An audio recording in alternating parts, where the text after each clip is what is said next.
the second part is the motivator must also show us how to satisfy the need. You show us that we need to be afraid, okay? The next thing you need to do is to show us how to take away that fear. And what a burglar alarm company will do, and I know it's hard for you to read, you can't see this, but don't worry about writing it down. But they will say, all right, if you buy this Brinks home security system, it's now called Broadview, but it used to be called Brinks, you get fire protection, police protection, medical protection. 24-hour monitoring, 24 hours a day, 7 days a week. We're always watching out over you. It's a state-of-the-art system. That means we're talking computer, the best communication system there is. Fast, professional installation. We're not talking some amateurs putting in there. We're talking really good people. Low monthly monitoring. Isn't your family worth just a few cents a day? Sure they are. And you could save on your homeowner's insurance. Not only will we take away your fear, we're going to show you how to save money. This is one of the keypads, and it says up here, system armed, all zones secure. And when all zones are secure, you have a happy, smiling family, like this wife and child who are happy. Why are they happy? Because you have installed a Brinks home security system in the home to protect it. So, the motivator, you make us aware of the need, like I did in my red light runner speech. I said, too many people are running red lights and we are in danger. You may be the next victim. How do we satisfy that need? Putting cameras in intersections to catch them, because it will reduce the number of red light runners. It will save lives. It will do the job when the police can't be there to do it. And so effective motivators must make their audience aware of the need, show them how to satisfy the need, and the last one is people are primarily motivated by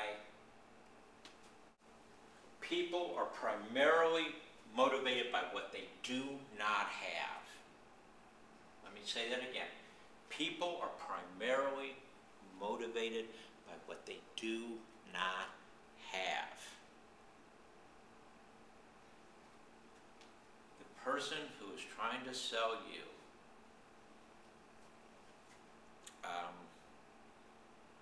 the how to get rich quick in eBay,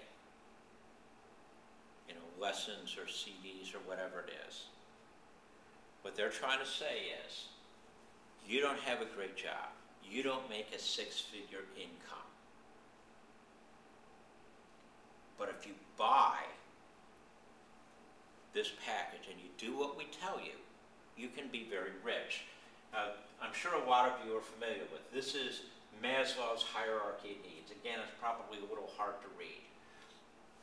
But what you do is by buying that, you can get maybe, once you make a lot of money, need for self-esteem, recognition, prestige and status, group membership, association with success. You can be a better person. That's what TV commercials are all about.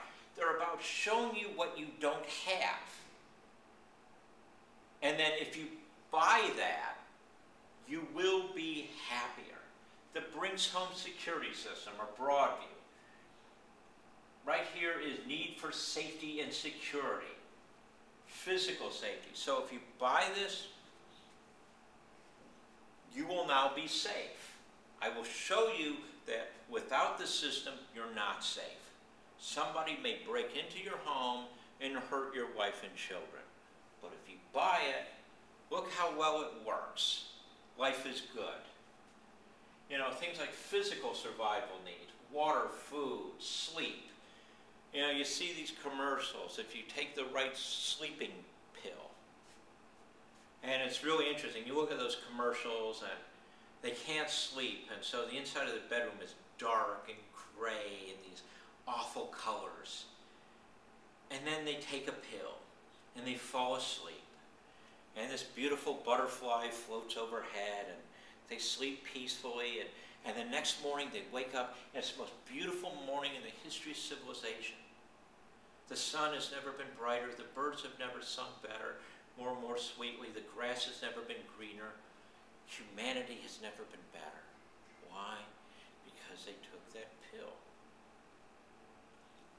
My red light runner speech is very much about security. By showing people that currently, without them, you're not secure. But if we put them in, our sense of security is better. So, at the beginning, I tried to show my audience that right now, in terms of driving around and going through intersections, you're not secure. There is danger out there. However, if we put these cameras in there, if you agree to it, if you don't fight it, then you will be safer, and that's a good thing. That's why I began the persuasive speech lesson a few weeks ago by showing up on the screen, that this speech is worth 30% of your final grade. It's about your need to succeed. And I started at the beginning. And that's what you need to do in your speech. In the introduction, within the first no later than 30 seconds or 40 seconds of the speech, you have to tell us why we should care about your topic, why it relates to you. And that's why I said be very careful with your topics. That's why I told people, don't try to do something about drugs and sports or whether or not college athletes should be paid. Because if you're not a sports fan, if you're not into college football or college basketball, why should people care? So at the beginning of the speech, you need to establish relevance, why people should care. All right. That's all I have to say about motivation and relevance for right now. And I will not be in for the next class, but again, there will be a substitute here, and you will be required to do work, and attendance will be taken, so be prepared for that. And so Professor Kirkwood will be here as well, and I will see you all when I get back, all right? Have a good day, everybody, and a good rest of the week. And